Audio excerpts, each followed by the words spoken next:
Friends, the United Lodge of Theosophists begins each meeting with reciting of the Declaration of the United Lodge of Theosophists. The policy of this lodge is independent devotion to the cause of theosophy without professing attachment to any theosophical organization.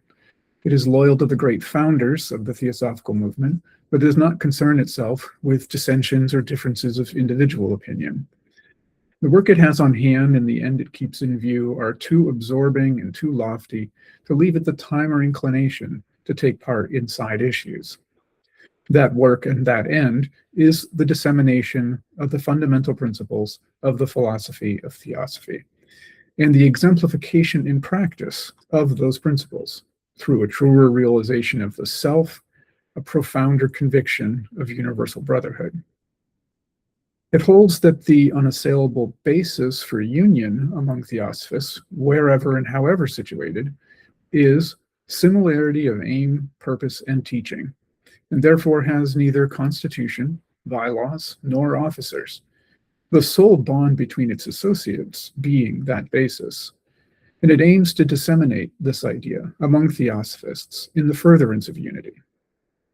It regards as theosophists all who are engaged in the true service of humanity without distinction of race, creed, sex, condition, or organization.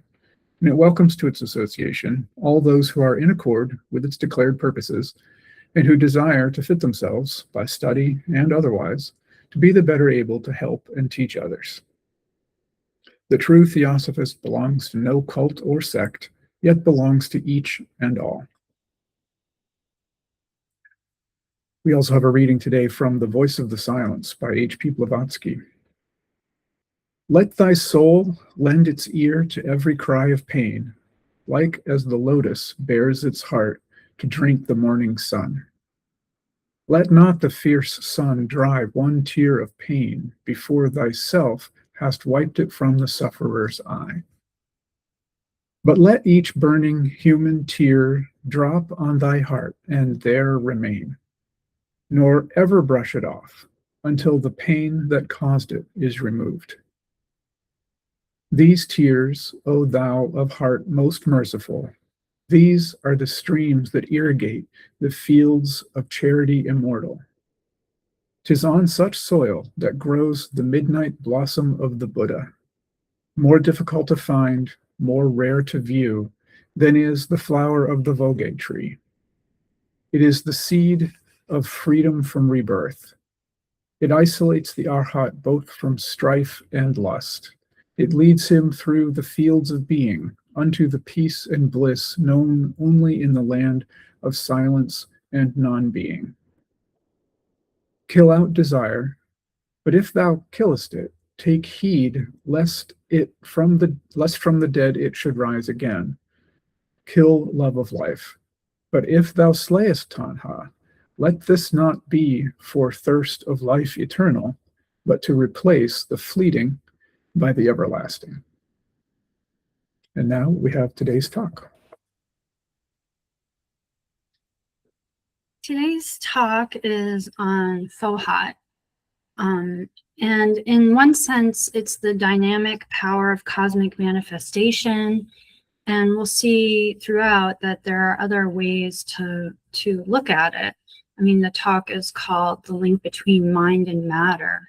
And so Fohat is this mysterious sort of like force principle that we'll discuss.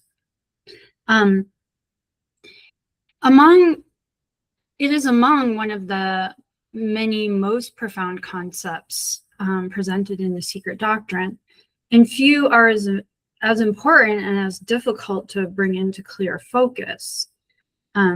Students often encounter the term Fohat early on when reading the Secret Doctrine, but the concept can remain elusive because it occupies such a unique place in the understanding of cosmogenesis.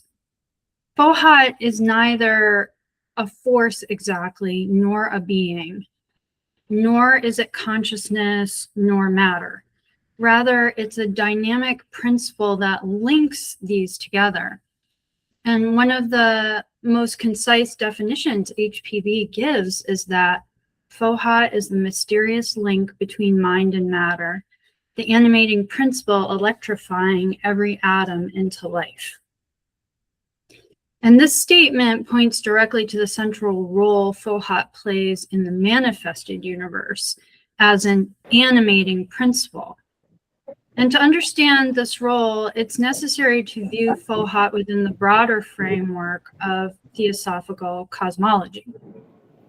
According to theosophical cosmogony, the manifested universe emerges from an eternal, boundless, unknowable reality referred to as para-Brahman, the absolute. And this reality is beyond all attributes and distinctions. During periods of cosmic rest or pralaya, all differentiated existence is reabsorbed into its source. And when a new cycle of manifestation begins, two fundamental aspects of the cosmos emerge: cosmic ideation and cosmic substance. Cosmic ideation represents the universal intelligence or divine thought underlying existence. Cosmic substance, often identified with Mula Prakriti, is the primordial root of all matter. Yet a question immediately arises: how does universal thought become a manifested universe? How are archetypal ideas impressed upon primordial substance such that worlds, beings, and systems of evolution can come into existence? And Theosophy answers this question through the mysterious doctrine of Fohat. HPB describes Fohat as the dynamic energy of cosmic ideation. Fohat is the active power through which universal thought acts upon primordial substance. So without Fohat, cosmic ideas would remain unexpressed possibilities. Without Fohat, primordial substance would remain undifferentiated and inert. Fohat serves as like a bridge between consciousness and matter, transforming potentiality into manifestation. At this point, it might be helpful to think of Fohat as the principle by which ideas become realities. This isn't really like a formal definition, and it doesn't encompass the full scope of the teaching on Fohat, but it provides a useful approach to understanding how it functions. The archetypal ideas present in cosmic ideation do not become manifested worlds all by themselves, nor does primordial substance organize itself into ordered systems without an active, organizing, mediating power. So through Fohat, the potential becomes actual, the invisible becomes visible, and the ideal becomes embodied in form. Yet, Fohat is more than a cosmic translator of ideas into matter. It's an ongoing dynamic presence throughout manifestation, continuously linking consciousness and substance, spirit and matter, thought and form. So it's not like it happened in some early stage of cosmogony for everything to become the way it is now. It's a continuous thing that's always happening. For this reason, HPB describes Fohat not merely as a force, but as the mysterious link between mind and matter. And this phrasing preserves something essential to remember about Fohat. That is not simply a thing or an energy, but like a living relationship at the heart of the manifested universe. In the stanzas of Xian, upon which the secret doctrine is based, Fohat is portrayed in like vivid symbolic language. Fohat appears as the force that traverses the cosmos, establishing connections, drawing together and separating elements, and constructing the framework of worlds. HPB says that Fohat traces spiral lines and acts as the power through which cosmic order emerges, from undifferentiated substance. And this imagery should not be interpreted just as mythology. Theosophical writings and the secret doctrine often employs symbolic language to describe realities that transcend ordinary conceptual categories. So the image of Fohat moving through the cosmos in a spiral progression suggests a principle of dynamic organization, intelligent activity, and it operates at every level of manifestation. A key aspect is that Fohat is not presented as a blind force. Theosophy describes the universe as guided by vast hierarchies of conscious intelligences known as Dian Chohans. And these exalted beings are not creators in a theological sense, but participants in the process of cosmic manifestation and evolution.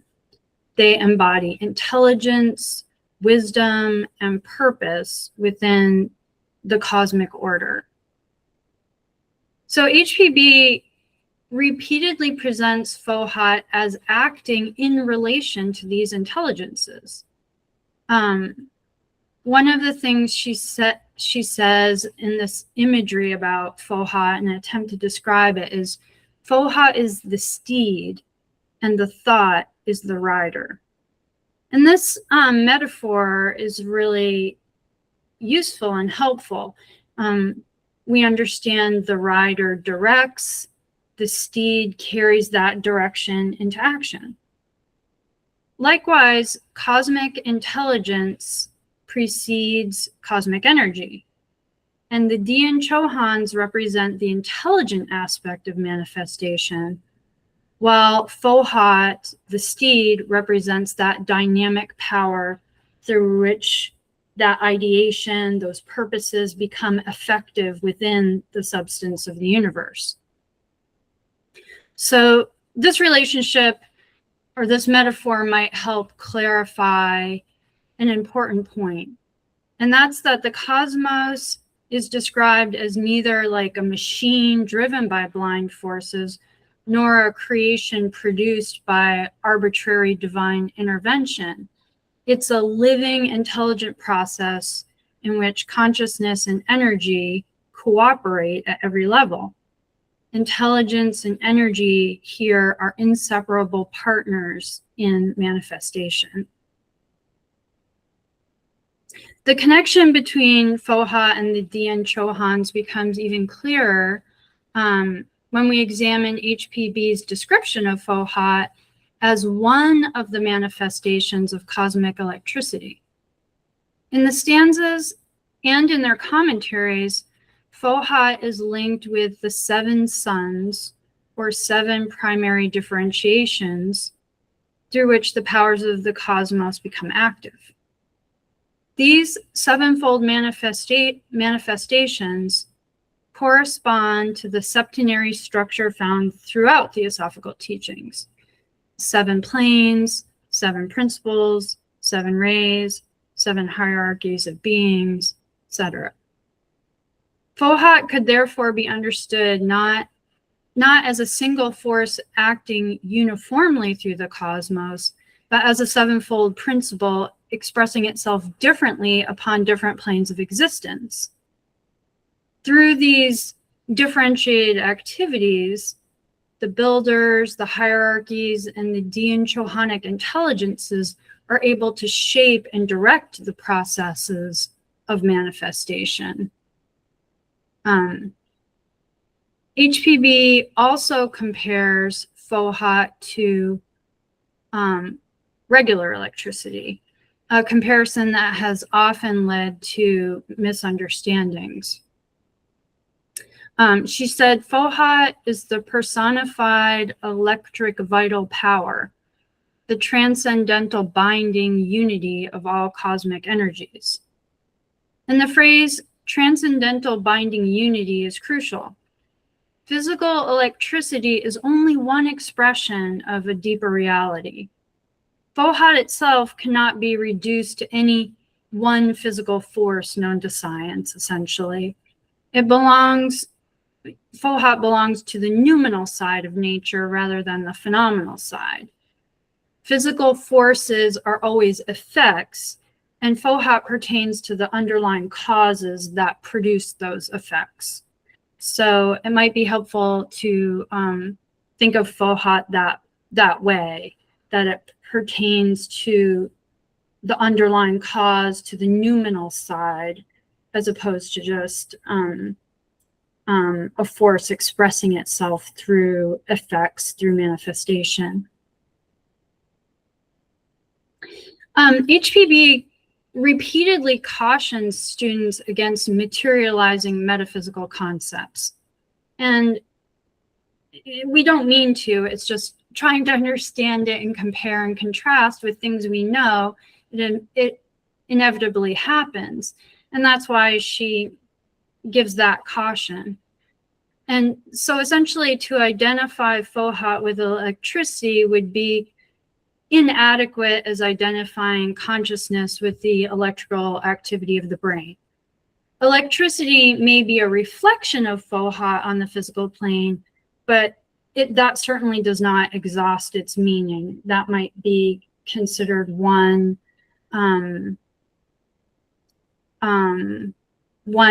attribute, one manifestation of it. Along these lines, there's often some confusion concerning the distinction between Fohat, prana, and kundalini. Because all of these three are associated with energy or force, Theosophical students sometimes assume they refer to the same principle under different names. But it's important that they are distinct. So just to bring that out and clarify what the differences are, since we've been talking about Fohat, is to touch on prana. We know prana as the life principle, but what does that mean really? It's sort of the vital force that sustains living organisms and animates physical forms. Prana is said to permeate nature and is especially concerned with the maintenance of life processes. It's not identical with consciousness, nor is it the universal organizing power that Fohat represents. Prana operates within manifested forms as the energy of life. Kundalini, on the other hand, is a specialized occult force associated with latent spiritual and psychophysical powers within the human constitution. It's often symbolized as a serpent, and Kundalini is connected with transformation and awakening.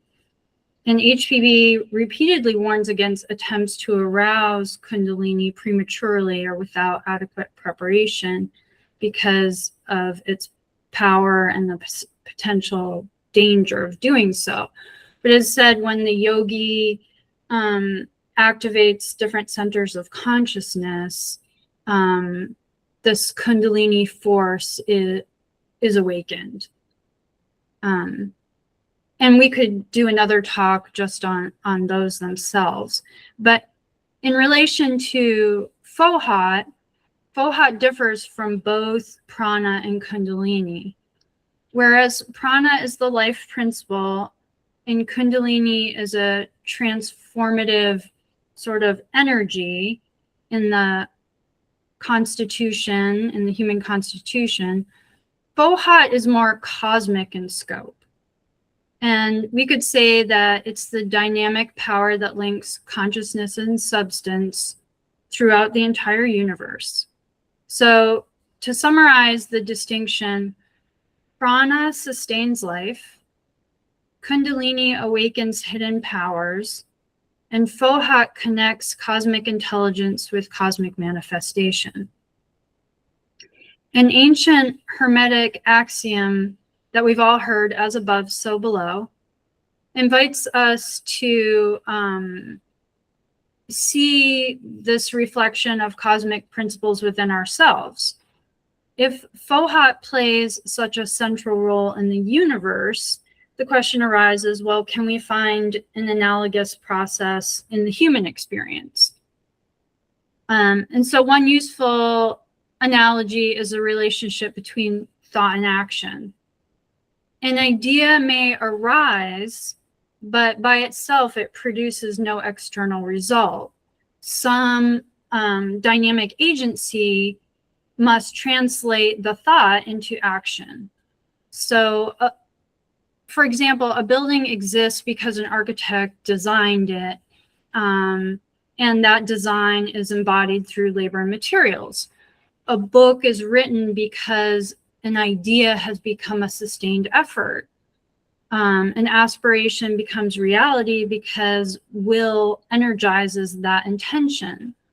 So in a limited sense, human will kind of mirrors the function of Fohat in a cosmic sense. So just as Fohat links cosmic ideation with cosmic substance, the human will links thought and action. So the analogy isn't exact, but it offers like a helpful way to understand how a universal principle may be reflected within the microcosm of a human life, a human experience. This also reveals, an ethical side to the doctrine. And that is that Fohat isn't merely an abstract cosmological concept, even though it primarily operates, at the cosmic level, although we said it is still present on all 7 planes. Think of it this way, if consciousness and energy are linked throughout nature, then thoughts themselves possess causal power. And we know this, like Mr. Judge would often say, use with care your thoughts and words, because they're like a power. They carry influence and real results occur from them. And Theosophy teaches, as was just said, that thoughts are real forces. They shape character, they influence action, and, they contribute to the operation of karma. William Q. Judge frequently emphasized that inner causes precede outer effects, and the universe is not a collection of isolated objects, but a living web of relationships. So taking a look at Fohat encourages us to understand or to recognize that consciousness is an active participant in that web. Our thoughts and motives are not detached from the world. They contribute to the unfolding process through which the conditions around us are created, whether that's now or future conditions. Ultimately, the doctrine of Fohat provides one of the keys to understanding manifestation itself. It illuminates the relationship between spirit and matter, consciousness and energy, archetype and form.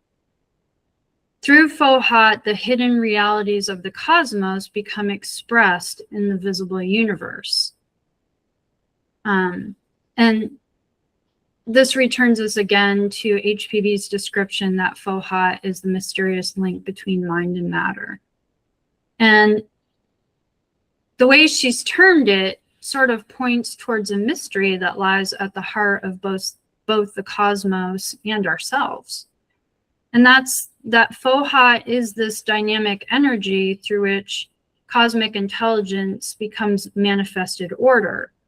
So if we work in harmony with the Dian Chohans, with the program of nature, expressing itself through 7-fold differentiations, Fohat reveals a universe that isn't mechanical or accidental, but alive at every moment with intelligence, with purpose, with connection, with relationship. That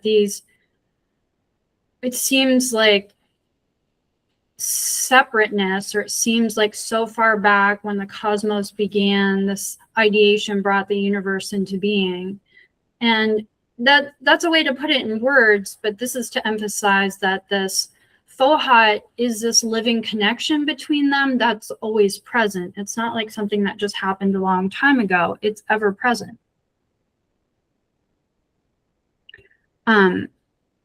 So one of the values of studying Fohat or trying to understand it is it invites us to contemplate the deeper question of how consciousness and manifestation are linked at every level of existence. The same universe unfolds through vast cycles. Even it unfolds in our own experience of a lifetime. This is a way to think of it and try to understand how every thought becomes an action, how every ideal that finds expression in life, every invisible cause that eventually appears as a visible effect, hints at this connection, the dynamical energy of Fohat and how ever present it is. It's a reminder that this process, like I was trying to say, is a living one. It's not like a thing that happened a long time ago. And it's something we are in a way using all the time. We just haven't like maybe isolated it specifically. We're a tool of it, and at the same time, we are using it as a tool without really knowing. We know that in Theosophy, behind forms are ideas, and behind activity is intelligence, and behind the visible universe is an inner order that guides the unfolding of that universe. And so Fohat stands at sort of the meeting point of these realities. It's like a bridge through which the unmanifest becomes manifest, and through which the life of the cosmos is continually expressing itself. So to just summarize, Fohat is not a concept to be defined, but more like a mystery to be contemplated. And the more deeply we are able to reflect upon it, the more we may come to appreciate the profound unity that underlies all existence. There is this unity of consciousness and substance, spirit and matter, thought and form. So in that sense, an inquiry into Fohat becomes an inquiry into the living process by which the universe is woven into being.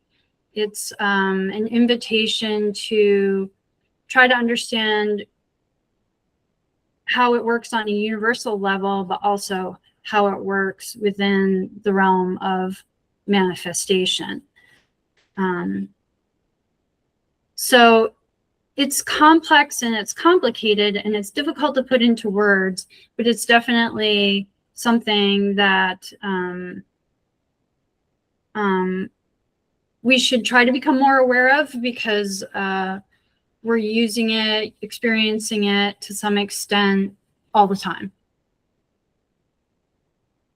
So with that, we'll open it up for questions and comments.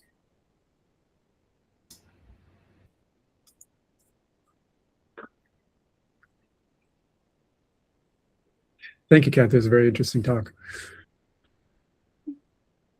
I remember an older student many years ago describing Fohat as something like, it's when we think about moving our arm and then our arm moves, that it's Fohat that links the thought with the action. Did that come up in your research at all? It didn't seem like it seemed more universal than that, or more mysterious than that. But is it as simple as that? Yes and no. I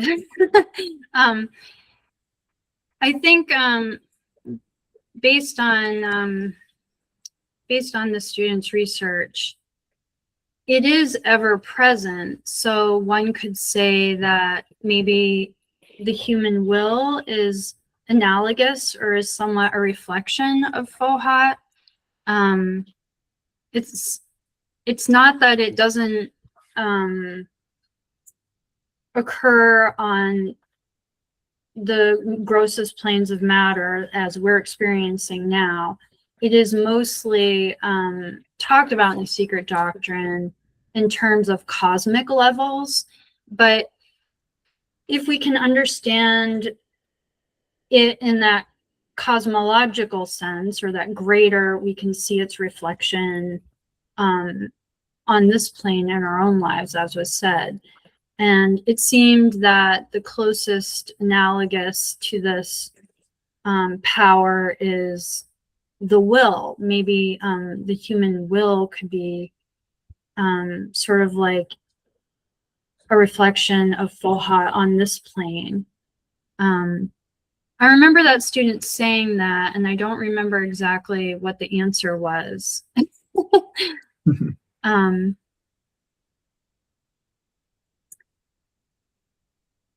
Something to think about. Yeah.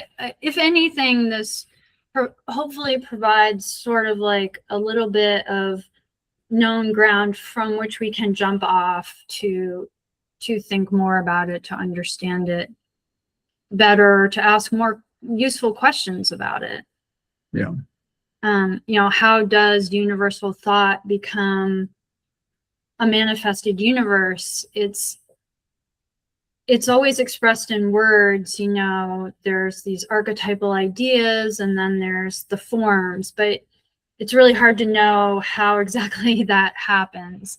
I think as we expand our consciousness and become more aware, maybe through deep levels of meditation, it's said that all of nature opens up to the student at a certain point, or to the adept at a certain point, and they likely understand these things, but maybe we don't have the words yet in English to adequately express it. I think also there's like several keys in the secret doctrine, and I think Fohat may be related to one of them, in the sense that it is a mystery, and it's certainly abstruse, and certainly understanding how it works would be a very potent thing to know. So it seems that to some extent the mysteries of Fohat may be guarded up to a certain point of development. I don't know that for sure, but it kind of tracks with everything theosophically that the student has read, over the years and in the secret doctrine. If I may make a comment, or rather a question, Kathy. Yeah. Is in thinking about all you exposed and in this lecture today, I was thinking about the laws of physics, and since you said that it's very difficult in theosophy to apply concepts that put the wisdom religion into words, is more like to contemplate the ideas rather than understand it right away. But it made me think that is Fohat the energy that gave impulse to the laws of physics, that then through these laws the universe came into being? Does Fohat come before the activity, or is the activity? That's a great question. I feel like you worded it very well. I guess if we look at Fohat as in HPB's analogy, that Fohat is the steed and the thought is the rider. This suggests that the thought, the archetype, the cosmic intelligence precedes, and Fohat is the link that ties the thought to that process of manifestation. It's like a dynamic energy. So, but if we're to make that analogy in ourselves, we have a thought and then we act. Is there really a time between them? Or they kind of, I mean, the thought precedes, but they almost happen so fast. It's almost simultaneous. I don't know if there's a way to really isolate sort of like the time difference. All we know is, you know, as you said, that the thought precedes. The cosmic intelligence, the archetype does precede, but it's almost like Fohat is happening. You know, the universe isn't fully expressed, like there's a thought and then boom, there's the universe. It's this dynamical unfolding. So Fohat is acting in relation to the intelligences, like the analogy of Fohat is the steed and the thought is the rider. So the rider is guiding it, but Fohat is that dynamical action of getting to where the rider is directing.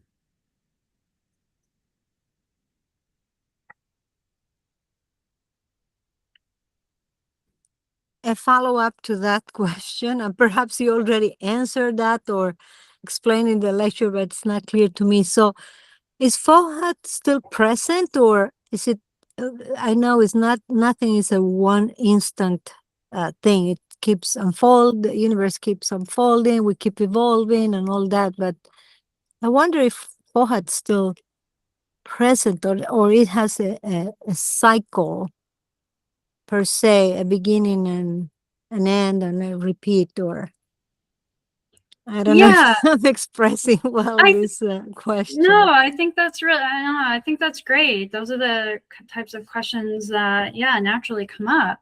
And based on this student's research, it's not like a single force acting uniformly, but it acts through the sevenfold nature of the universe, that there are 7 principles, there's 7 levels, and so that Fohat is helping to express itself differently upon the different planes of existence through differentiated sort of activities based on the thought and the manifestation on that plane. So it does seem like it's present and ongoing. It doesn't seem like it's a one-time thing. Thanks.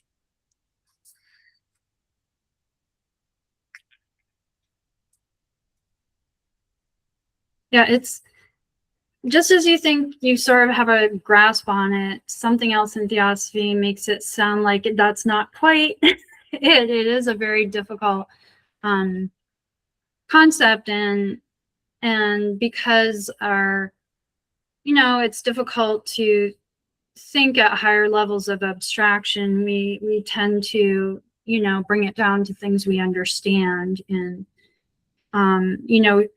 she said it was like cosmic electricity, and so what does that mean? We sort of try to liken it to electricity in the way we understand it, but it's not exactly like electricity. It's sort of like a partial analogy. So I guess we have to be okay with going forward with an idea of it, knowing that we will, as we progress, come to understand it better over time and over more study and understanding.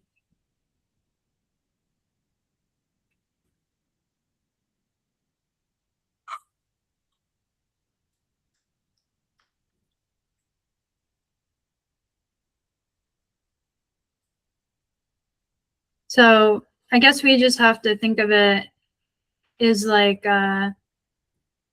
a dynamic energy or agency that translates thought into action, kind of like will, kind of like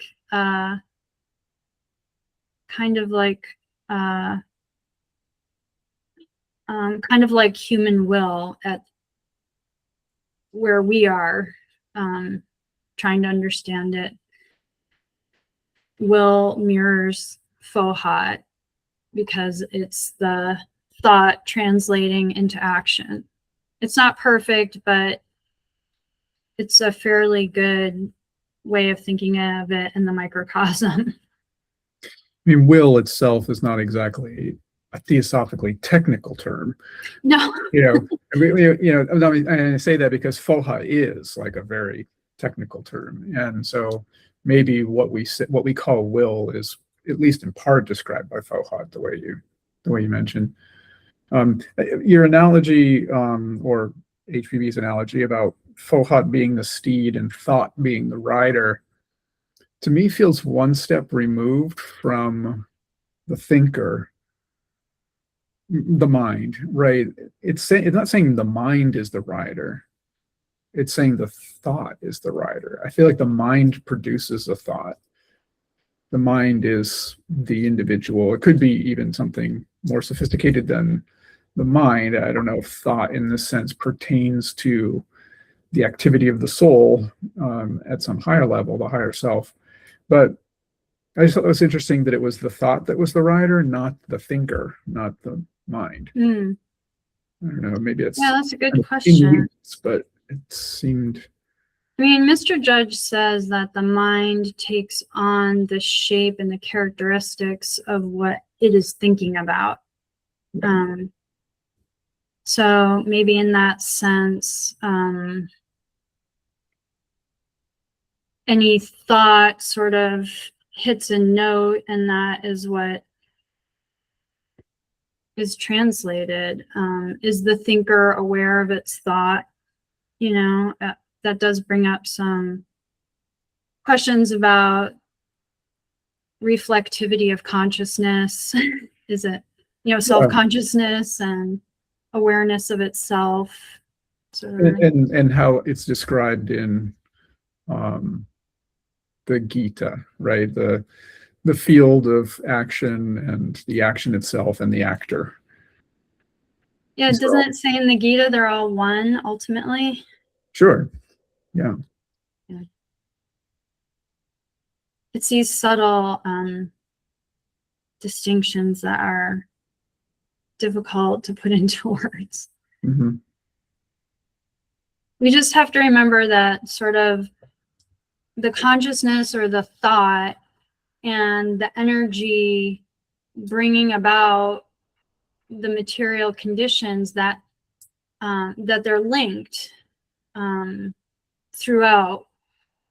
It's so it seems like it's active at all times. It doesn't seem like it's so easy to read it in the Secret Doctrine and think of cosmogony as this thing that happened in the past. But what really came out for this student was that it's a force that's active pretty much all the time.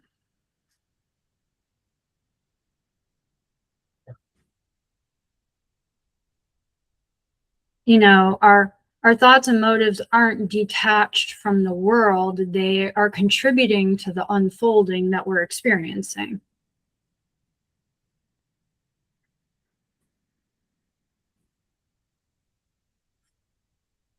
If we think about the analogy to electricity and how electricity can sort of initiate an action, whether it's like a mechanism of some kind, the next step we might take that would be that the electricity that invokes that action has to be precise, right? It's like it's not just there's electricity or there's not electricity. Electricity is like we can measure different qualities and parameters around electricity, how many volts, how much resistance in the circuit, how much amperage and that kind of thing. And these are all just different things that are required to get right in order for the thing to happen. I wonder if we could extend that analogy in the same way to Fohat, that Fohat is not just this thing monolithic in its way that just is one thing all the time, but it's as subtle and complex and has its own mysterious parameters and unique qualities that make all the unique things that happen. But they wouldn't happen, correctly if it weren't for there being some precise arrangement of whatever its properties are. I mean, we don't even know what it is, let alone what its properties are, but it's just kind of trying to run with that analogy a little bit. Yeah, and the Dian Chohans, the builders and these intelligences do understand how it works, and they're able to shape and direct the process of manifestation because they understand it. The comparison just to electricity does lead to misunderstandings. Mhm. It came out that it's like, like a vital power, a transcendental binding of the thought into the manifestation, into the unfoldment of conditions. So yeah, it's just very abstract.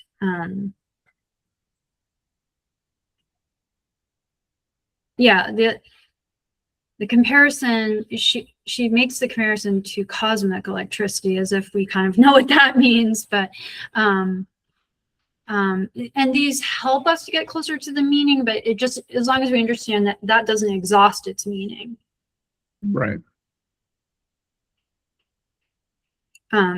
There's lots of, even other Sanskrit terms that talk about energy and dynamism and life principle. Like, that's why I looked up sort of prana and kundalini, because it does bring up the question, like, well, how is this dynamic energy different from that dynamic energy?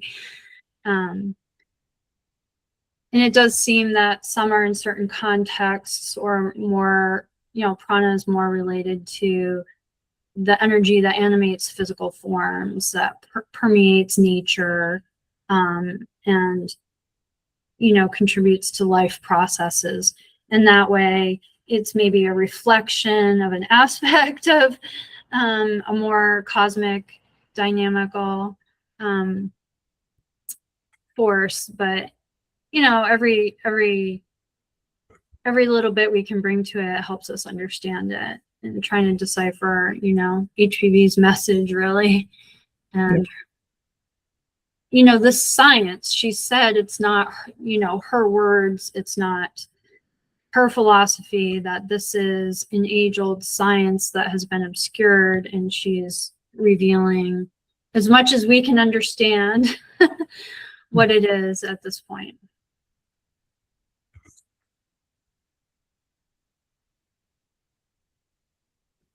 Which is probably not much. We do our best. So.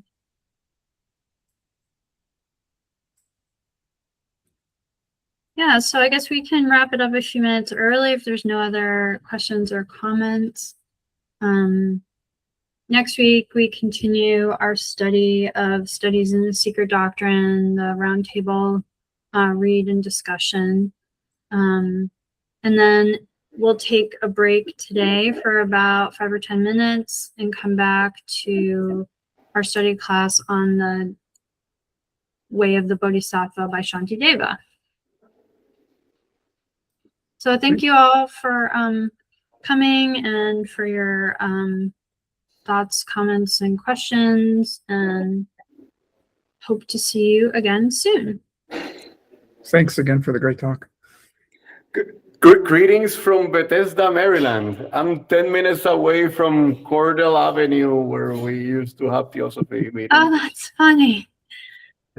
What brings you down there? Yeah, I arrived from Europe on Monday. There is a convention from the NIH today until Wednesday. So I'm attending the conference, and it's very ironic for me to be attending. I wish I could have just taken the 10-minute walk and attended in person there. But yeah, now